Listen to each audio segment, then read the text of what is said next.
In this day and age, there are lots of different kinds of boutiques that you can start out there. So maybe you're wondering, is a brick and mortar right for me? Should I start online? Or what about that mobile boutique that looks kind of like an ice cream truck? Can I do that? Listen, in this video, I'm gonna teach you the differences between the 3 ways that you can start your boutique business. Let's talk about what might work. Stay tuned. Don't forget, I love it when you subscribe to my channel, so click the subscribe and then that little bell notification button. You'll get emails when I come out with new videos every single Tuesday. If we haven't met yet, hi, I'm Emily Benson. I'm a business and mindset coach for boutique owners just like you. After working in corporate retail for many years, I started my own boutique called The Fashion Truck in Boston. After that, I said, hey, why not teach other people how to be successful like me? Now, I help people start, grow, and scale their boutique business. Whether you're looking to make $5,000 a month or $500,000 a month, stick around. I'm gonna teach you my tips and tricks right here on my channel. Okay, the first and most obvious way to open a boutique business is a brick and mortar store. Why would you open a brick and mortar store? Well, a couple of reasons. First and foremost, maybe you live in an area that doesn't have a lot of stores. No boutiques, no clothing stores. This could be your opportunity to be at the central location for your community to come and shop with you. But here's what I'll tell you. Location does matter. Whether you're in a big city or a small town, you've got to think about where people are naturally coming. Where are they already shopping? Where might they stop in or drive by? Like, all of this stuff is important. So I always recommend, before you open that brick and mortar location, go sit outside of it. Yep. Once you find that good lease, you're like, okay, this is the place I want to rent. Don't yet. Go sit outside for like an entire day or two, especially on a Friday, especially on a Saturday. See what the traffic's like. Are people walking by with shopping bags? Do they seem to be walking by your front door naturally? Understand the traffic flow of where you want to open that store, because this is going to be your livelihood. You're going to rely on people coming into your store. So you need to make sure before you sign that lease that this location rocks. Now let's talk about that rent, that lease, how much space you need. Everyone's going to be different. My one suggestion is, especially if you're brand new, please don't rent a huge space. If you do, and it's a good price and it happens to be really big, my best advice is start small. Build a wall a little bit closer to the front door, have a really big back room, because what happens when people open up really big stores is that they have to fill it with a lot of inventory. The issue is you're brand new, you don't know what's gonna sell, you don't know what's gonna work. So you're filling all this space with inventory that like you don't even know if it's gonna end up selling. Start smaller. Let's say you have 1,000 square feet, start with like 400. Build that wall really close to the front door, make it small, make it intimate, make it this wonderful experience with beautiful dressing rooms, packed full of clothes, but not really because it's a small space. That's gonna help you grow, especially if you're new. New people, listen to me here. This is a trick I've given so many boutique owners that has really, really served them well. So I'm sharing it with you right now. This smaller space, the other thing that it does is it helps you turn inventory faster. The less inventory you have, even if your sales don't really blow anyone's mind yet, hopefully you're turning enough inventory where the store can shift. It can look different every week. You can bring in 1 or 2 new styles, remerch the store, and bam, it looks new.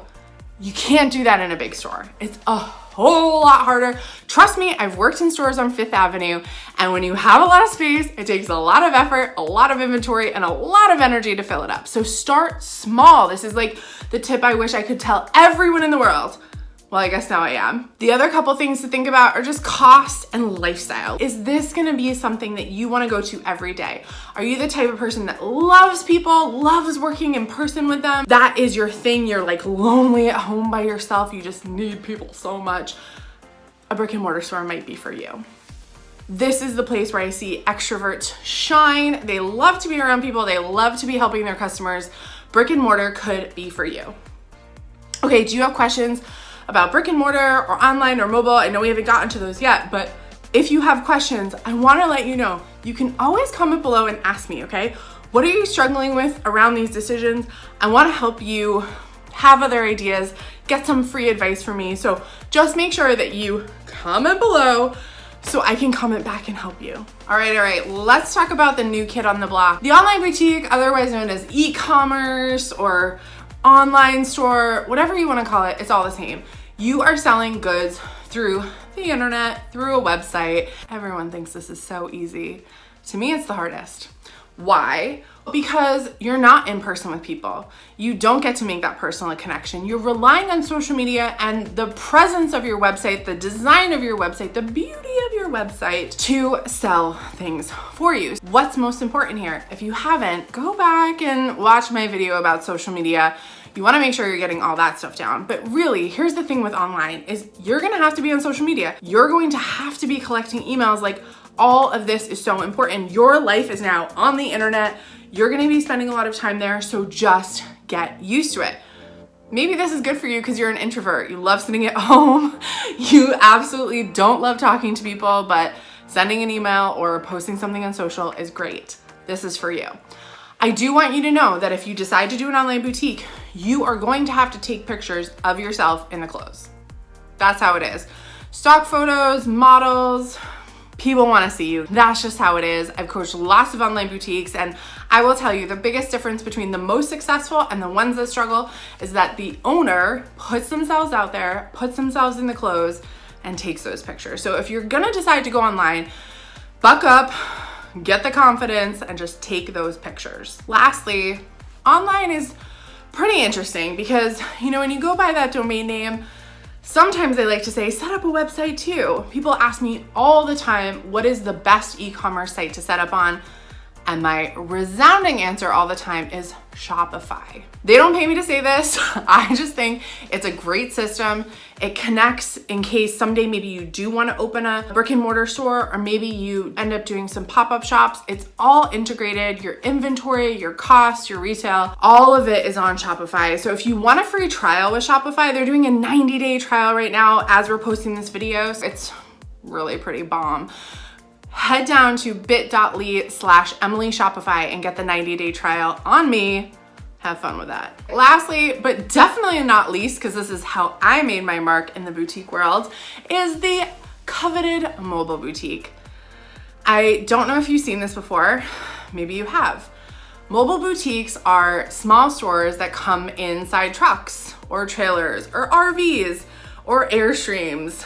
People get really creative. The mobile boutique seems kind of fun and sexy and new, but let me warn you, because I had a wildly successful mobile boutique called the Fashion Truck in Boston, Massachusetts. Everyone kind of knew it. And let me tell you, I have been through it all with the mobile boutique. I'm gonna give you my shortcut to success right here. First and foremost, you have to have places to park. Yeah, hi, you're not an ice cream truck. You can't just play your music and drive through neighborhoods and think women are gonna be running out after you, asking for you to open up. Maybe it will happen, but probably not. Okay. You need places to park. You've gotta find like vendor events, craft fairs, shopping events. Where can you go and park? This is the most important thing. If you can't park, you're dead. I mean, that sounds dramatic, but that is the truth of it. The big business for me was really in private parties. So I did lots of markets. I did lots of like events with people that were hosting events. But one year I did over 200 private parties. It's really important to know that with a private party, especially with women, they're gonna love this. You are better than a Tupperware party because you never go in their house. You pull up, you pull out your generator, you start it up, you set up, and women get to come out and drink and shop and hang out. It is super fun. I think that most of my hostesses always preferred it to some other kind of like MLM party. I had such a great selection that there was always something kind of for everyone, even if they wanted to spend like $10 or $12. Just because you got invited to the party doesn't mean you had to buy something, but I always had some lower price things for people that felt like they wanted to get in on the fun. A common misconception about having a mobile boutique is that you never pay rent. Wrong! You're always paying rent. I used to pay $1,200 a month to go to this one market 4 times for 6 hours, 24 hours, $1,200. I guess it's not that much. You never know how it's gonna be. Even if it rains, you gotta pay. Don't think that you're not gonna have to pay rent. Don't think that gas isn't freaking expensive for something that's really big, like a store on wheels. You will have overhead. You will definitely have to pay rent places. I will say you obviously have to be good at driving. I drove my truck all by myself.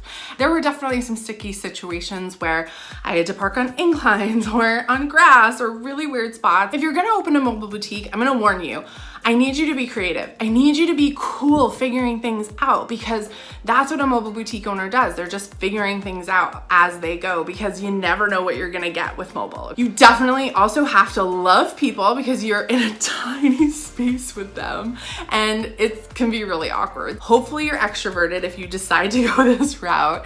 And honestly, you've gotta be good at driving. You've gotta understand what the seasonal effects of your business are gonna be. Like, you're in a truck. These were not built to have humans in them, especially trying on clothes. So if you live somewhere where it's gonna get hot, you need air conditioning. If you live somewhere it's gonna get cold or snow 6 feet, you can't be on the road. It's way too dangerous. No one's trying on anything in like negative 30-degree weather. You have to understand the seasonality of what a mobile boutique means. You're gonna work really hard for like 6 to 8 months, and then you're gonna have some time off. Maybe then you go back into your online boutique. That's the reality of it. It's really fickle. You're gonna have to deal with weather. You're gonna have to deal with crazy drivers, parking. Hopefully you're like me and you just roll with it. Maybe you're just starting out and you're still kind of figuring all this out. You're just about to start your boutique. I wanna recommend my amazing course called Boutique Basics Bootcamp. We've had over 750 people go through this course and we have had no complaints about it. It is a 6-module course where I teach you what it takes to start a boutique business. And yes, you can do it if you're gonna go brick and mortar, online, or mobile. The fundamentals are the same, and it's really important that you understand that retail education is going to help you get farther faster. Hopefully this video has been awesome. You've loved it. If so, please like it so other people can find it, and go ahead and subscribe to my channel. I'd love to hang out with you more in boutique land every Tuesday here on YouTube.